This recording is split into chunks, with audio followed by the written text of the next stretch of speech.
이번 시간엔 전 세계 임사체험자들의 현황과 가톨릭 신자들의 임사체험 이후 삶의 변화에 대해 비교적 상세히 살펴봅니다.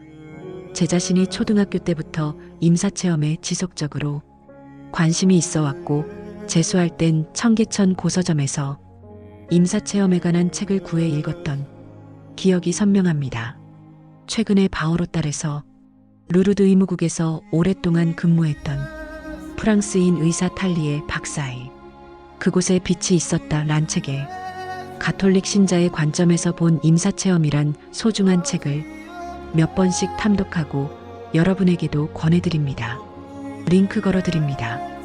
감동적인 책이며 너를 살린다. 신앙생활, 믿음 병과 생활을 상처가 획기적으로 낫는다고 변화시킬 수 생각하고 있는 믿으면 그대로 깨달음을 낫는다. 주는 책입니다. 걱정하지 마라. 이번 시간엔 너의 임사체험자들의 병은 낫는다. 지금 체험 후에 여기에서 변화된 치유되었다. 사고방식, 삶의 아니면 방식에 대해 차차 나아질 나누어 것이다. 봅니다. 매일매일 탈리의 박사는 최근에 임사체험자들의 증가를 창조주 하느님께서 사랑하시는 당신의 피조물인 우리 인간들에게 주님 현존의 일종의 계시, 힌트라고까지 말씀하십니다. 일전 세계 임사체험 현황 및 의학적, 과학적 관점, 임사체험 니어 데스 익스피리언스, ND윤, 의식을 잃거나 현대의학적 기준으로 뇌와 심장의 활동이 정지하여 사망 선고를 받은 시점에 일어나는 경험을 말하며 의사의 사망 선고 후의 체험을 주로 말합니다.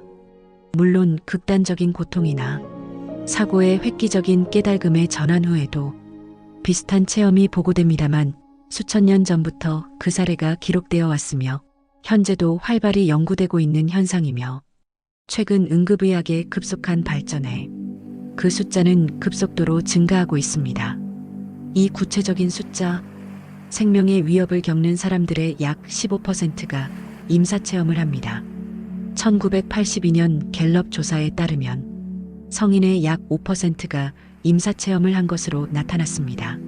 매일 약 774명의 미국인이 임사체험을 한다는 연구도 있습니다. 미국에서만 1년이면 약 28만 명이 체험을 한다는 얘기입니다. 임사체험은 아이와 어른, 의사, 과학자, 고학력자, 무학력자, 성직자, 무신론자 등 다양한 연령대와 배경을 가진 모든 사람들이 경험할 수 있으며 누가 어떤 내용의 체험을 할지는 예측하기 어렵습니다. 놀랍게도 전 세계적으로 임사체험은 상당히 유사한 양상을 보이며 비서구권 국가에서 상세히 보고된 약 200건의 체험도 서구권의 체험과 매우 흡사한 것으로 나타납니다. 의학적, 과학적 관점. 미국, 영국에서는 임사체험 연구가 엄연한 의학 분야로 인정받고 있으며 1975년 첫 보고 이후 수백 건의 학문적 보고서와 논문이 제출되었고 전문 잡지인 임사체험 연구저널도 발간됩니다. 임사체험은 의학적으로 인정되는 사실이며 체험 후 삶의 태도와 믿음의 실질적인 변화가 오는 것 또한 의학적으로 인정됩니다. 그러나 임사체험이 왜 일어나는지에 대해서는 학계의 의견이 다양하며 현대의학으로는 잘 설명되지 않는다는 공감대가 의사와 과학자들 사이에서 형성되고 있습니다. 당연한 겁니다. 너무도 신부한 현상이기 때문입니다.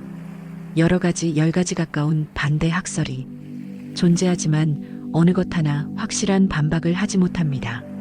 가장 흔한 반박 중 하나인 뇌의 산소 부족으로 나타나는 환상이라는 주장이 있습니다. 산소 부족은 두통, 혼란, 기억상실 등을 유발하는 반면 임사체험의 기억은 매우 선명하고 조직화되어 있어 기억 혼란이 거의 없기 때문입니다. 오히려 살아생전의 기억보단 말할 수 없이 선명하고 임사체험 상태가 우리가 사는 이 세상보다 더 현실적이란 말까지 합니다. 모든 감각이 극도로 예민해져서 더욱더 많은 걸 디테일한 부분까지 느끼고 체험하게 됩니다. 가톨릭 교회의 임사체험에 대한 관점입니다. 가톨릭 교회는 사후 세계에 대한 상상에 대해 매우 신중한 입장을 취합니다. 성경이나 신학이 사후 생명에 대해 충분한 설명이 없이 단지 상징적 비유적으로 설명할 뿐입니다. 영원한 생명에 대한 예수님 말씀.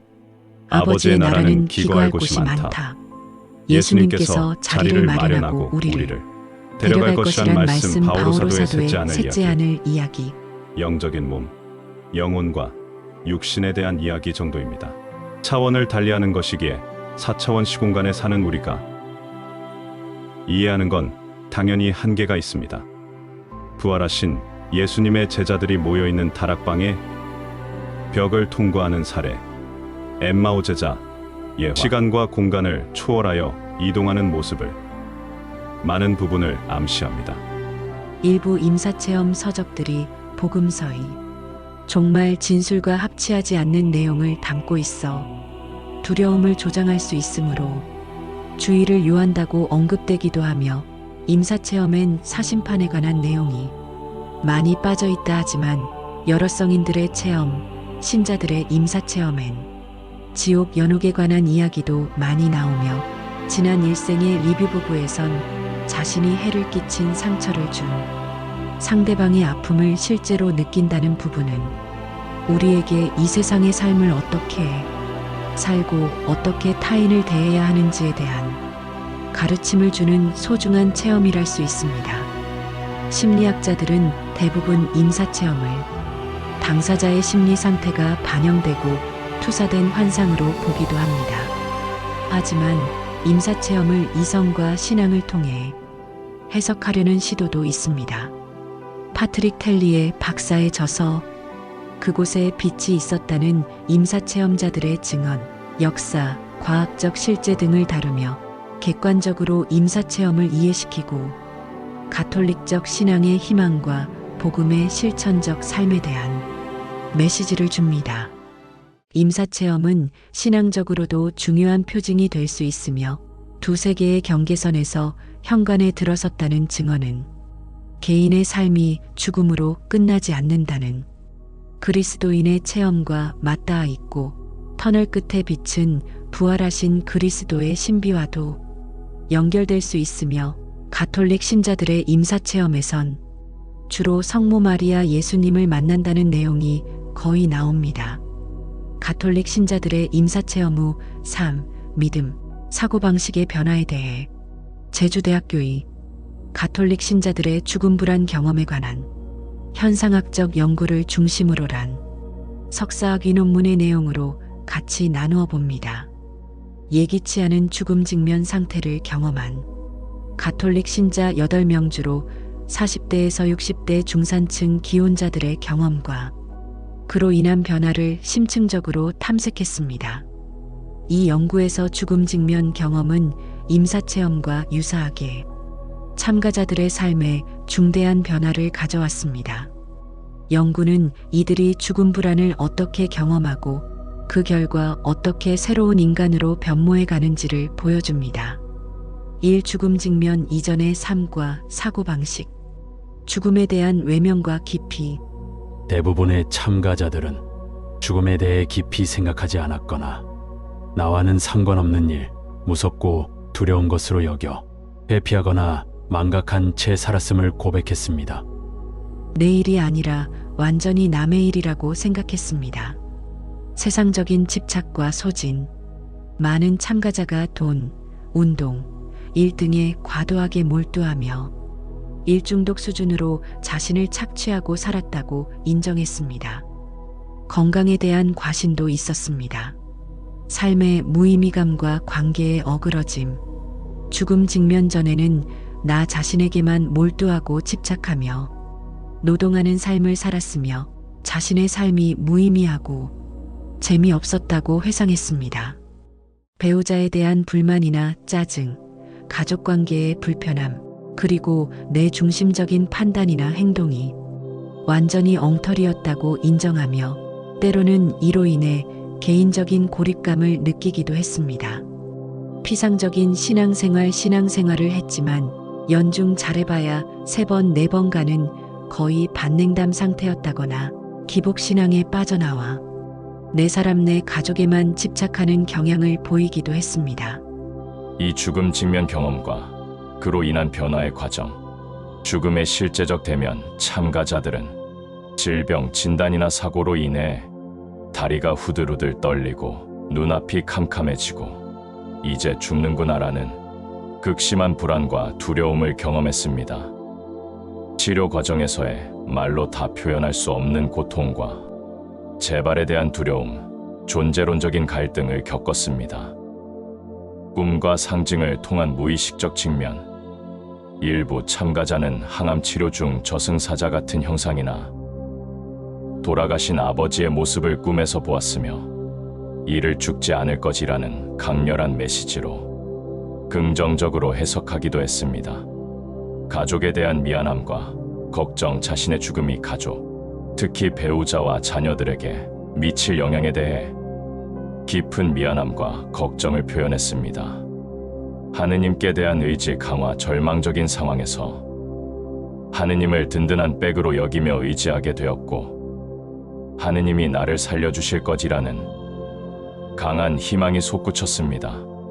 특히 기도가 마지막 동아줄이자 호흡처럼 간절해졌으며 이를 통해 평화를 얻었다 합니다. 어떤 참가자는 내가 힘들 때 주님께서 나를 업고 가신다는 확신을 얻기도 했습니다. 가족과 타인, 공동체의 도움 인식, 가족이 나의 원동력임을 깨닫고 더 살갑고 즐겁게 살아가려는 마음을 다잡았습니다. 주변 사람들의 기도와 물질적, 영적 도움에 깊이 감사하며 누군가 널 위해 기도하네라는 메시지를 통해 나, 타인, 하느님은 하나라는 상호 연결된 일체감을 체험했습니다. 죽음의 수용과 삶의 재평가, 죽음을 자연스럽게 순연히 받아들이는 태도로 변화했으며 두 번 주신 삶에 감사하며 인생의 소중함을 깨달았습니다. 삶이 유한하다는 것을 새롭게 바라보면서 지금 여기에 존재하는 자신을 더 의미 있게 만들었습니다. 삶 죽음 직면 이후 새 인간으로서의 삶의 변화, 회개와 겸손 죽음 직면을 회개하라는 사인사인이자 하느님의 회초리로 받아들여 자신의 이기적인 생각과 행동의 오류를 발견하고 겸손한 참된 신앙인으로 살아가겠다고 다짐했습니다. 미사 성찬례의 심화된 의미, 미사 성찬례가 예수님 몸은 이제 실제다라고 느끼는 특별한 하느님 만남의 장소가 되었고 예수님의 십자가 사건에 인격적으로 동참하려는 결단으로 이어졌습니다. 밀떡과 포도주가 예수님의 몸과 피로 변한다는 성변화를 확실히 믿게 되었다는 놀라운 사실입니다. 성경 말씀과 묵상의 이유, 성경 말씀이 위로와 힘의 원천이 매일 성경을 읽고 묵상하며 자신의 생각과 삶을 개선하려는 노력을 기울입니다. 아래의 말씀을 좌우명으로 삼았다는 사람도 있습니다. 데살로니가 5장의 말씀입니다. 언제나 기뻐하십시오. 끊임없이 기도하십시오. 모든 일에 감사하십시오. 이것이 그리스도 예수님 안에서 살아가는 여러분에게 바라시는 하느님의 뜻입니다. 성령의 불을 끄지 마십시오. 예언을 없인 여기지 마십시오. 모든 것을 분별하여 좋은 것은 간직하고 악한 것은 무엇이든 멀리 하십시오. 타인과 공동체를 향한 사랑의 확대, 이웃을 내 몸처럼 사랑하려는 마음이 확대되어 어려운 사람들을 돕고 기도하는데 적극적으로 참여하게 되었습니다. 과거에는 하찮게 여겼던 모든 사람들이 이제는 소중하고 감사한 존재가 되었습니다. 작은 일에 대한 감사와 봉사, 자신의 삶과 주변의 작은 일상에 대해 모든 게 다 감사한 일임을 깨달으며 병중에도 성당 봉사나 장애인 목욕 봉사 등 하느님 사업의 도구로서의 삶을 실천하려는 의지를 보였습니다. 죽어도 괜찮다는 평화와 두려움의 제거, 죽음에 대한 두려움에서 벗어나 담담하게 맞서기 위해 자신을 단련하고 죽어도 괜찮겠다는 안도감과 평화의 감정을 느끼게 되었습니다. 이는 죽음을 새로운 삶으로 연결되는 시간으로 이해하게 된 결과입니다. 신앙인으로서의 정체성 강화. 죽음 직면 경험을 통해 나는 천주교 신자라는 게 좋은 것 같다. 신앙생활이 없었다면 나는 땅 속에 들어가 있었을 것이라는 깊은 깨달음을 얻고 자신의 신앙적 정체성을 더욱 확고히 했습니다. 긍정적인 본보기의 살마음 환자임에도 불구하고 성당에 꾸준히 나와 기도하는 모습을 보이며 어려움을 잘 견뎌내는 좋은 본보기가 되고자 노력했습니다.